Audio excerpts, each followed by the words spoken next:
So Tamim radiallahu ta'ala anhu says, so 30 of us, we literally were in the seas, and the waves played around with us and crashed against us.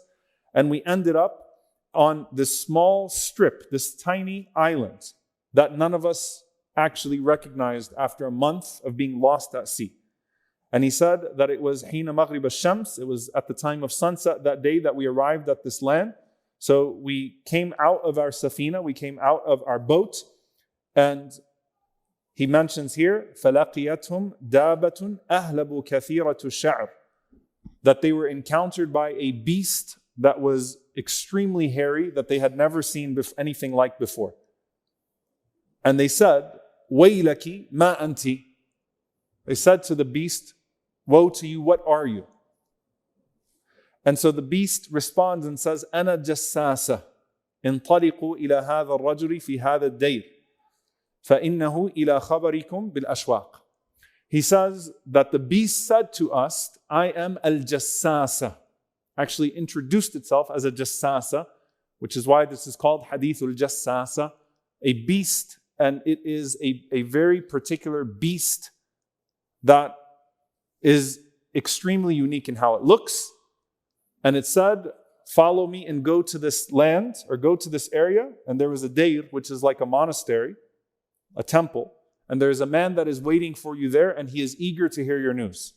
Now Tamim says that when the beast said that we immediately fled from the beast because we thought it might be a shaytana. We thought it might be some sort of a devil or something like that. It was an incredibly unpleasant and scary sight. قال حتى دخلنا الدير. He said, until we entered into that monastery. فإذا فيه أعظم إنسان رأيناه قط خلقا وأشده وثاقا مجموعة يداه إلى عنقه. He said that once we entered into it, we saw in it a man that was the largest human being that we had seen before. And he mentions that he had his hands tied to his neck, or chained to his neck, and he had iron rings or iron holds around his legs. So he was chained up. And this is now where this conversation takes a turn, right? So he's shackled at the legs, shackled from the hands to the neck, and we said to him, woe to you, who are you? And instead he responds and says, you tell me who you are first. So Tamim says that we introduced ourselves, that we are 30 people from Lakhm, from Judam, from these tribes in Palestine. And we were at sea, and we have been lost at sea because of the stormy weather for 30 days, for a month. And we ended up in this place. And then as we came down from this place, we found this Jassasa, we found this beast, and the beast directed us towards you. So the man said, tell me about the date palms of Bisan.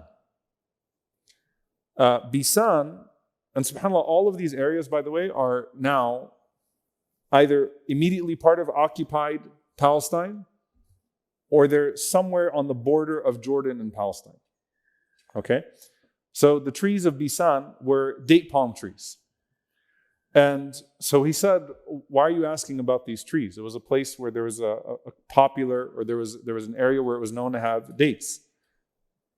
He said, do they still bear fruit? Do they still bear their dates? And we said, yeah, they still bear their dates. They still produce a tamar. And he said, there will come a time that they will no longer produce. And then he says, and tell me about the Tiberias, the Buhaira, or in Arabic it's Tabriya, Lake Galilee, which is northern occupied Palestine at the border of occupied Palestine and Jordan, is this lake, right? Lake Galilee or Tabriya. So they said, what do you want to know about it? And he said, is there still water in it? And we said, there's still plenty of water in it. He said, soon it will dry up. And subhanAllah, if you look at that lake, Lake Galilee today, first of all, it's the second lowest lake in the world, or the second lowest body of water in the world, second only to what? Al-Bahr al-Mayyit, the Dead Sea. And it is the lowest freshwater body on earth. Okay, the lowest freshwater body on earth, and it is receding to a point of almost not existing now.